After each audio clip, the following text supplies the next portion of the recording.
Welcome to another episode of the Global Investors Podcast. I'm your host, Charles Carillo. Today we have Jazmin Mitchell. She's a serial entrepreneur, having founded her first startup and hired her first employee at the age of 15.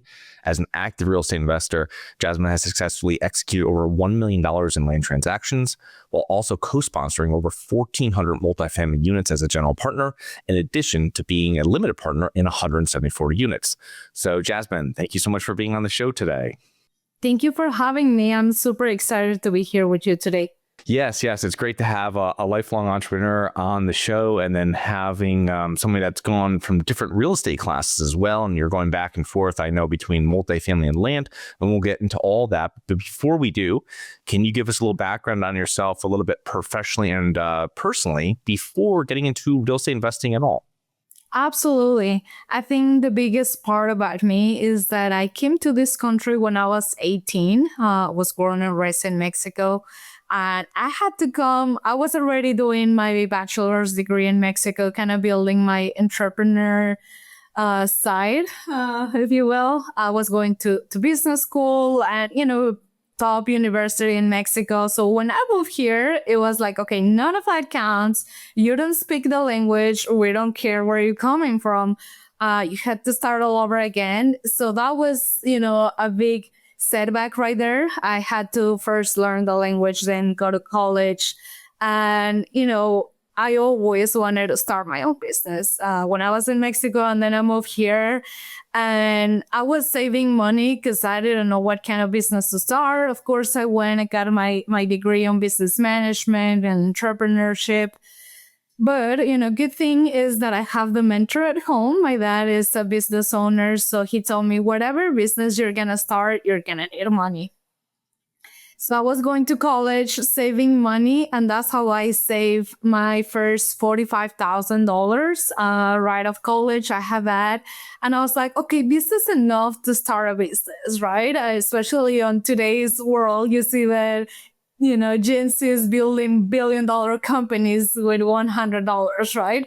So I was kind of like frustrated because I felt like I didn't have a skill set. Like my degree was business. So that's very broad. I didn't know where to start, what kind of business. So long story short, I was like, okay, while I figure something out, let me buy real estate, right? Like I'm making 0.0001% of this money in the bank.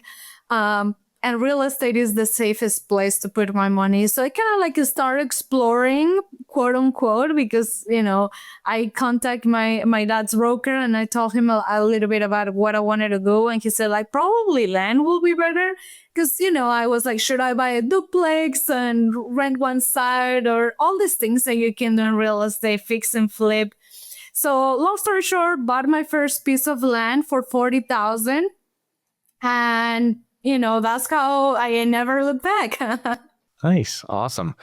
So tell us about like your land business, how it was until before transitioning now into what you're doing. You got started in land, and how did you build that? How are you finding, properties? How are you finding people to sell them to at the end, or whatever your strategy was during that? Absolutely. That was a really good question. So as I mentioned, bought it for $40,000, and then I got the opportunity to start working for a real estate investment firm. They told me, we're going to teach you everything about real estate. You just need to sell. You just need to be on the phone and connect with investors. So that gave me the knowledge to understand how investors buy, everything that happens behind the scenes, all the transactions and negotiations. And the first realization that I had is like, wait a minute, I didn't get such a good deal on this piece of land. I pay higher than anybody else in the neighborhood. It was on the floodplain. So I sold it. I was like, okay, I have worked so hard for this money. I'm not losing a dime. So I bought it for $40,000, sold it for $45,000. And my strategy there was just to do it over and over again. Buy, sell, have a $15,000 gap that, save that I can make on the property and sell it over and over again. And that's how I bought my first 100 pieces of land, right? Just buying and reselling. I did some seller financing when I had like really good opportunities. Like, for example, just to give an example, One, I purchased it for 25,000 and I sold it for 45,000, but I got $25 down payment.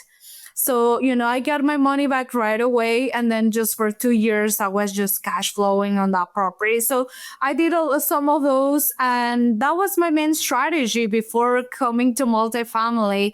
I realized that land is a really good way to grow your money very quick. But I also realized that I wasn't building anything for the long term. You're just as good as your last flip, right? So that's when I started exploring multifamily. So before we get into multifamily, land is something I'm not a land investor. I've never been. But I feel that, and there's obviously some learning lessons that you just went through that you realized with your first deals. It's a less perfect market than, let's say, if we're buying or selling single family houses, where now there's 100 plus websites out there like Zillow, where I can go in there and I can literally figure out what the retail price is within a few percent pretty accurately. Now land, a whole different kind of beast. What are some of the high level things that you're looking at that you're going to check first? Because I don't think comparables are maybe as easy to find on these properties. So if you find a potential property, you're speaking to an owner, what are the things that you're using to price that and maybe filter out? You said before, floodplains. Is there something else that you're also using to filter out potential properties and really come to a price where you know that you can make that spread on it, as you said before? Absolutely. And I can give you all the things that I use, just like, okay, if there's new construction, what's happening in the areas? There are like homes selling, new construction in the area, big developments, right? So of course I'll look into what's happening in the area right now and what's potentially coming up, who's buying what. Because when you have like a lot of LLCs, you understand their investors. So I started analyzing everything. But one of the things that nobody taught me and that has been game changer on the land investing is building the buyers list. Like instead of me understanding what my buyer wants to buy and the reason and the price and why it works for my buyer, it's better than me coming up with a price, because what you say, like land is pretty much, there's not a formula for land. So when I build a very specific niche on land, and I understood how much they were willing to pay, how are they paying, like I was able to buy those properties and then sell them to them and understand how much my buyer can pay for this, not how much it's gonna cost me. Because I bought a lot. You asked me like, where do you find properties? Like I bought a lot from wholesalers or realtors, right? So, but before that, I had to understand that there is a buyer specific for this, and this buyer is gonna pay me this much. So I'm safe on this, because remember, I was just using my money over and over again, like buy, sell, and do it over and over again. Yeah, that makes sense, because with land, as I understand it, there's a lot more uses people can use. If I'm selling you a multifamily property, there's really two things you're going to do with it. You're going to use it as a yield play, which is I've already value added it, and you're just using it kind of as a monthly check coming in, or you're going to put some money, sweat into it, and you're going to value add it and get it to that point of where you can sell it now to a legacy buyer or refinance it for yourself. There's really only a handful of different ways, two mainly, that people use. In land, on the other hand, if you're doing, you can sell lots for someone to build on, recreation. I mean, there's so many different uses people use and different requirements that might be different. So that makes perfect sense, where you start from the end and work your way forward from the buyer all the way back to what you're actually going to source for them. Yeah, absolutely. Do you have money sitting in the stock market and you're worried about it? Or worse, you have money sitting at the bank, not keeping up with inflation? My name is Charles Carillo, founder and managing partner of Harborside Partners. And since 2006, I've been investing my money and my family's money into income-producing properties. These are real assets, real properties with real addresses that produce real cash flow. At Harborside Partners, we provide passive investors who love real estate with a turnkey investing solution. If you want to put your money to work in real estate but can't find deals, don't have the time to get funding, and the last thing that productive people want to do is manage real estate. We find the deals, we fund the deals, and we manage the tenants, the termites, and the properties. Partner with us at investwithharborside.com. That's investwithharborside.com. Go to investwithharborside.com. If you love real estate, you like the idea of passive income, and believe that income-producing properties will appreciate over time, go to investwithharborside.com. That's investwithharborside.com. Yeah. So let's talk about your transition into what you're doing now. You're in commercial multifamily. You're also in land as well with your new firm. So can you talk to us a little bit about what you're focusing on within the realm of multifamily? And you mentioned previously it was something about having something a little bit more, investing something for the long term when going into multifamily versus what you were doing, kind of flipping properties and land. So can you go into that a little bit more in depth? Absolutely. So, of course, I realized I was just as good as my last flip. And just you mentioned, I had, of course, a lot of spooky stories to tell about that. And I have my own money tied up to that. So I was like, I need to find something else where I'm making money in the long term. And I came across multifamily. Everything made sense to me about multifamily. One, I'm not doing that alone, right? It's not just my money. It's all of us. It's a pool of investors will come together, put our money together, but also the bank, right? Like we get a loan on the property. So one is you're not doing that alone. Two, how quick you can scale. Like I have bought 100 pieces of land with multifamily. In 2 years, I have 1,400 units, right? So it's just exponential how quick you can scale. The third part is, of course, tax benefits, right? At the end of the year, I have to pay capital gains for all the land because there's no depreciation in land. And multifamily gives me my K1s to write off all those capital gains and everything, right? So that makes sense to me. That make a lot of sense to me. The other part is like the risk, right? Just like the first time that I saved my $45,000 is like I'm still on the same spot. Like I can't lose a dime, right? Like so understanding that, okay, if I have a multifamily property with 100 tenants going to work every day to pay me, it's better than just having one single tenant or two tenants. And if they move out, my cash flow goes to 0 or 50%. So all those things that, made a lot of sense for me on the multifamily. And I was like, this is what I want to do. So just to give you a quick, it's been a fun journey. But when I realized like this is what I want to do, I start connecting with people like who is doing this. And I was looking for somebody who was already doing it, right? Because it's like if you're new and I'm new, I mean, we don't know what we don't know. So I started connecting with people. I was looking for somebody who was already doing deals and was successful. And that's how I connected with one of the principals of Massive Capital. And I told him, like, I really want to get in multifamily. My background is in sales. I have a couple business degrees. I think I can do investor relations.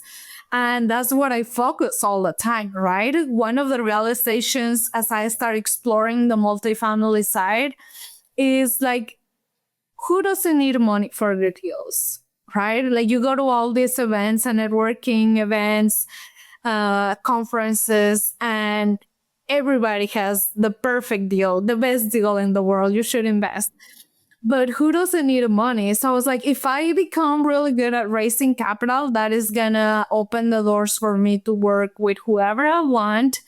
And that's something that I can do based on my skill set, right? Like, because I'm not a numbers person, underwriter, none of that, but I can talk to people, I can attend events. So I was like, okay, I have to do this. This is the path that I'm gonna do. And I just went all in.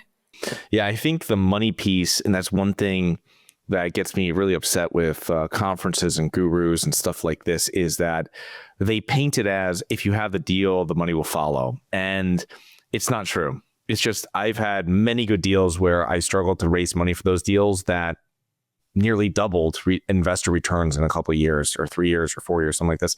And that was a great deal, I would say. And it was, you were struggling because it's something that you have to prime and prepare for many, many years, because there's a lot of money you have to invest. These properties are very expensive, and then they are very capital intensive. Real estate's a great business, but it's very capital intensive. And so it's one of those things where multifamily in general is what we're talking about specifically, I guess now. But it's, like you said, investor relations and talk to investors is something that raising money for properties is always an ongoing thing, no matter what the part of the market cycle we're in. Absolutely. I tell people, if you wanted to raise capital for this deal, you had to start 3 years ago. Because the moment that you tell people, I have this great deal, it's going to double your money in 1 year, whatever. Most people, well, first of all, they don't trust you yet, especially if they know that you have a different background. I thought you were a lawyer. What you mean you're in real estate, people need you need to build the trust of, even if they trust you from, it's my friend from the high school, whatever, they need to have the trust that you're going to deliver on real estate, and it's a different ballgame. So that's one. Second, a lot of people is well, I have these deals going on, so I'm not ready. I'll be ready in 8 months, or I'm doing a refi, or, so you gotta be talking about it all the time, because by the time that you have a deal, it's just go time.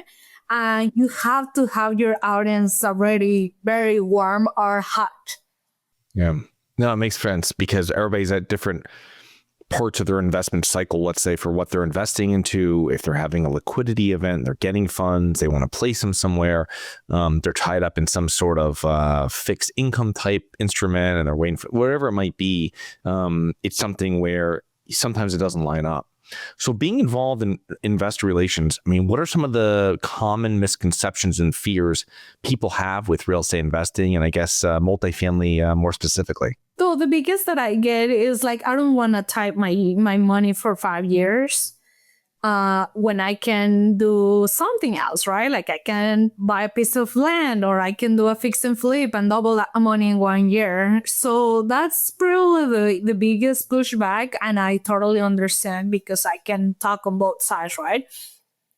What I tell people, it's important to have both, right? Because if you want to double your money quick, and of course, either you need to have a business that is cash flowing, or you have to have a high net worth, have a paid job where you have all your bills covered, or you need to do something like that, flip some properties. Because the reality of multifamily is long term. So if you need the money right now, then probably this is not the right time for you, right? However, you also need to build your portfolio in a way that is working for you. If I go and flip a piece of land, it takes my time, my energy, team, a lot of resources. But in multifamily, I know I have that investment and it's paying me. So even if I don't do anything for 1 month, I'm going to get the income. I'm going to get the depreciation of the year at the end of the year. And then when we sell the property, I'm going to have a big cash event, right? So having both is very, very important. Yeah, that makes perfect sense.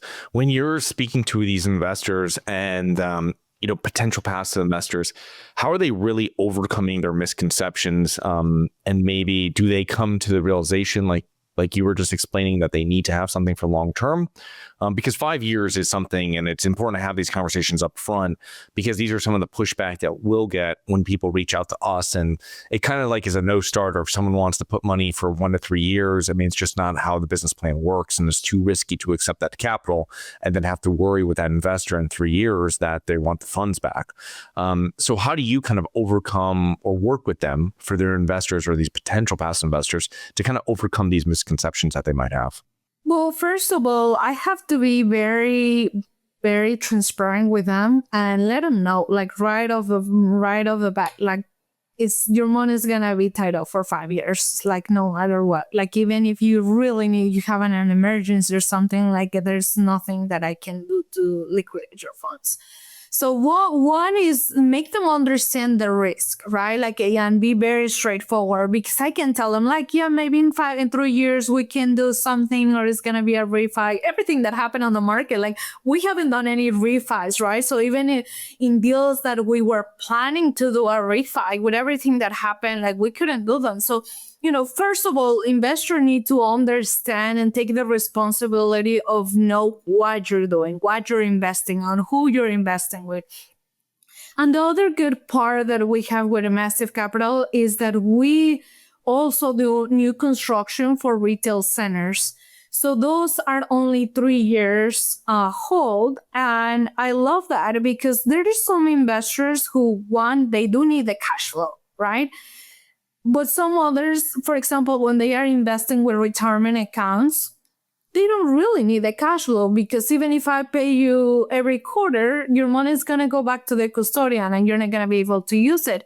What you need is an investment that helps you grow your money as fast as possible in a shorter period of time.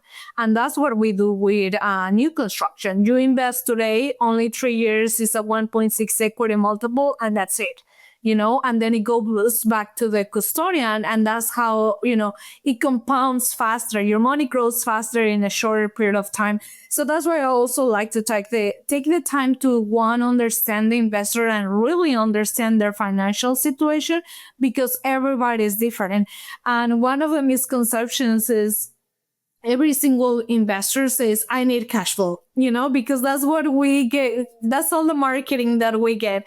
I need the passive income. Yeah, but if you have a really good job, your spouse has a really good job, do you really need the cash flow? Like, is $2,000 every quarter gonna make a huge difference? Maybe not, but you can sacrifice, quote unquote, the cash flow to get a higher appreciation, a higher equity return on your money, right? Yeah, no, that makes perfect sense. I think the equity multiple, if someone doesn't need the money, is actually a more important kind of metric to view, because that's really your wealth generation. So you're putting in $100,000, you're going to get, 1.45 or 145,000 or 165,000, whatever it is. 1.6 is what we offer. After that, whenever it's sold, you know what I mean? And that really goes to show you exactly what's going to happen. And I think that's easier for people to grasp versus like, oh, we're going to get 3% in the first year, then you're going to get 6% in the second year. That's our goal. And then we're going to try to, all this type of stuff, where it's much easier to kind of conceptualize, I think, the ending of what's going to happen to that money that they've initially invested. Yeah, and just on that, another key part is the tax benefits, right? There's a lot of people who really need the depreciation. So multifamily is the way to go, because at the end of the year, we send the K1s and they can use the depreciation. But if they are investing with retirement accounts, we can depreciate we can send you a K1 for your IRA. So, like understanding all those little parts is like, well, if I'm investing with cash, probably I can invest in multifamily. If I'm investing in with my retirement account, probably a new construction project. So that's why I say, like, I like to really understand where the investor is coming from and, their financial situation. No, that makes perfect sense. So you probably speak to a number of different investors that maybe have had negative outcomes with some investments that they've made. I know it's changed from 2018, 2019, 2020, that tune has changed. And when I speak to investors, whether they've invested, who they've invested with or what they've invested in within real estate, if they, a lot of people have kind of horror stories, of what's happened. What do you see are some of the most common mistakes past investors make? They just jump into it. What I said before, when we go to all these events, everybody has the best deal. Everything looks great on paper. Air is like the most sexy asset. I have it here. This is how the numbers are going to look like for you in 5 years. And that's what we think. But, one of the things that I tell investors, like, no matter where you're investing or who you're investing with, just walk the property. Just by walking the property will give you a completely different overview on the asset.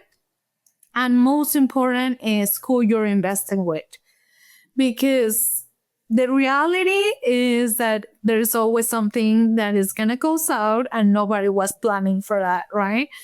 We on the right, we have a very sophisticated financial teams. And, of course, we have everything in these deals, right? Investors have 50,000, 100, 500,000, but we have everything. So of course, we are very due diligent on everything that we do, but we, as investors, they need to understand the risk. They need to walk the property and they need to understand who they are investing with, because it's more important who you're investing with than the property itself. Right. Yeah, it's like the same thing. Property management. It's another thing like that where it's great properties and poor property management, or great property management and poor properties, whatever it might be. However that adage goes, it's true. Where you have the people that are boots on the ground, or the people actually managing the deal, are going to really be the deciding factor on really the success of that project. And that's what I've seen over the years. Just by you can change management on your property and you can see it firsthand, you know what I mean, after a few months. Oh, yeah. Yeah. So let's talk about kind of what else you're doing now with Massive Capital. You're inside multifamily, you're working. Tell us about what you're doing. You mentioned to me before about land with Massive Capital, what you're working on. Yeah.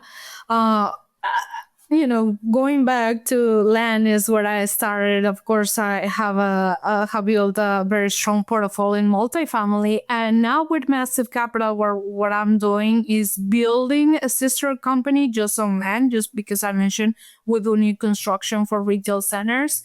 And because, land is where I started and where my heart is, where I have seen, the real results. So what I'm going to do is just build a completely different company, but it's going to be like a sister company that we can fit some deals possibly to Massive Capital and continue doing, land deals. So building a company just for land. Interesting. Great. So Jazmin, over the years of being an entrepreneur since 15, coming in this country, what are some of the main factors that have contributed to your success over the years? I think it's mindset. I have seen so many successful people, very smart people, but just because they have some limiting beliefs, they just don't go do it, right? Have you heard about the quote, like, there's somebody with less tools, like less experience that you do doing what you want to do, right? And I think that's kind of like, what I had very strong. I just went for it. Like, of course, I have imposter syndrome. Of course, I ask myself, why am I doing here? How am I going to do this? I don't know what I'm talking about. But also understanding that nobody has it together. Like, all of us are trying to figure it out. So sometimes it's easy to get intimidated, especially in this real estate rooms where everybody has $1 billion portfolios, and you're trying to get your first deal, or just build a team, a company, getting to your first deal. But just mindset is is what is going to make the difference between doing it or not doing it. Interesting. So tell us about the She platform that you run. Yeah, that's, transactioning to this level in commercial real estate. I realized that there's not a lot of women doing it.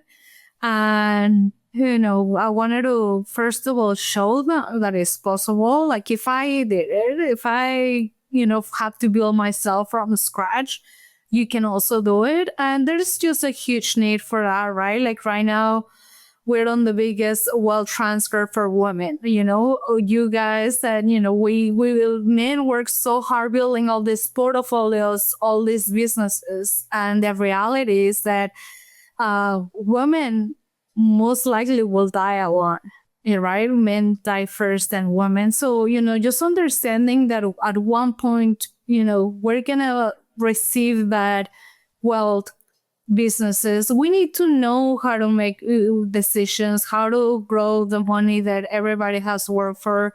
And, I tell people, no matter who your husband is, who your dad is, like, you need to take responsibility of your financial life.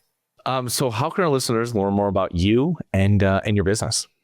Absolutely. Well, they can visit our webpage. Or right now transitioning with over all these web pages, but probably social media is the best way to reach out to me. I'm on Instagram. She is Jazmin. And then LinkedIn, Facebook, so you can find me there. And, I'm very accessible. I love to talk to people, hearing about their stories and hearing their takeaways from this session. Well, perfect. Thank you so much, Jazmin, for coming on today, and looking forward to connecting with you here in the near future. Absolutely. Thank you so much for having me. It was a pleasure being here. Hi guys, it's Charles from the Global Investors Podcast. I hope you enjoyed the show.